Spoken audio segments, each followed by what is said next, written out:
அதிகாரம் 3. இதோ நான் என் தூதனை அனுப்புகிறேன். அவன் எனக்கு முன்பாக போய் வழியை ஆயத்தம் பண்ணுவான். அப்பொழுது நீங்கள் தேடுகிற ஆண்டவரும் நீங்கள் விரும்புகிற உடன்படிக்கையின் தூதனுமானவர் தம்முடைய ஆலயத்துக்கு தீவிரமாய் வருவார். இதோ வருகிறார் என்று சேனைகளின் கர்த்தர் சொல்லுகிறார். ஆனாலும் அவர் வரும் நாளை சகிப்பவன் யார்? அவர் வெளிப்படுகையில் நிலை நிற்பவன் யார்? அவர் புடமிடுகிறவனுடைய அக்கினியைப் போலவும் வண்ணாருடைய சவுக்காரத்தைப் போலவும் இருப்பார்.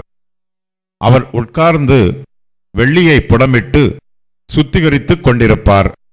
அவர் லேவியின் புத்திரரை சுத்திகரித்து அவர்கள் கர்த்தருடையவர்களாய் இருக்கும்படிக்கும் நீதியாய் காணிக்கையை செலுத்தும்படிக்கும் அவர்களை பொன்னைப் போலவும் வெள்ளியைப் போலவும் புடமிடுவார். அப்பொழுது பூர்வ நாட்களிலும் முந்தின வருஷங்களிலும் இருந்தது போல யூதாவின் காணிக்கையும் எருசலேமின் காணிக்கையும் கர்த்தருக்கு பிரியமாயிருக்கும்.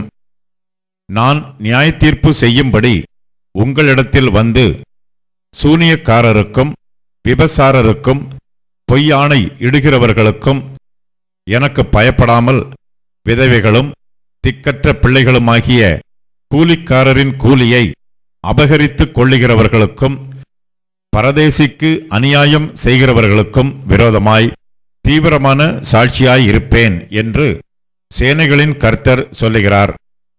நான் கர்த்தர், நான் மாறாதவர்.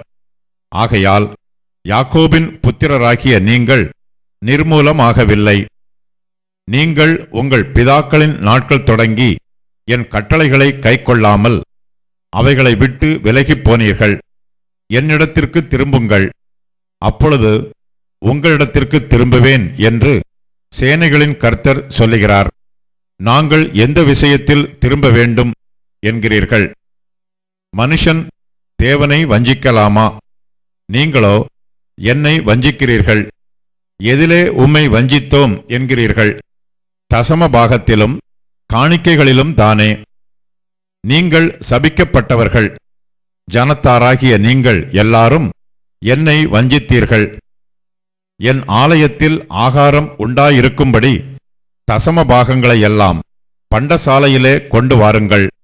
அப்பொழுது நான் வானத்தின் பலகணிகளைத் திறந்து இடங்கொள்ளாமற் போக மட்டும் உங்கள் மேல் ஆசீர்வாதத்தை வருஷிக்க மாட்டோனோவென்று அதனாலே என்னை சோதித்துப் பாருங்கள் என்று சேனைகளின் கர்த்தர் சொல்லுகிறார்.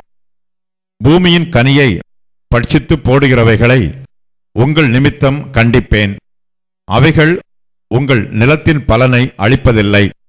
வெளியிலுள்ள திராட்சைக் கொடி பழமில்லாமற் போவதுமில்லை என்று சேனைகளின் கர்த்தர் சொல்லுகிறார். அப்பொழுது எல்லா ஜாதிகளும் உங்களை பாக்கியவான்கள் என்பார்கள். தேசம் விரும்பப்படத்தக்கதாயிருக்கும் என்று சேனைகளின் கர்த்தர் சொல்லுகிறார். நீங்கள் எனக்கு விரோதமாய் பேசின பேச்சுகள் கடினமாயிருக்கிறது என்று கர்த்தர் சொல்லுகிறார். ஆனாலும் உமக்கு விரோதமாக என்னத்தை பேசினோம் என்கிறீர்கள்? தேவனை சேவிப்பது விருதா, அவருடைய கட்டளைகளை கைக்கொள்ளுகிறதினாலும் சேனைகளின் கர்த்தருக்கு முன்பாக துக்கித்து நடக்கிறதினாலும் என்ன பிரயோஜனம்? இப்போதும் அகங்காரிகளை பாக்கியவான்கள் என்கிறோம். தீமை செய்கிறவர்கள் திடப்படுகிறார்கள்.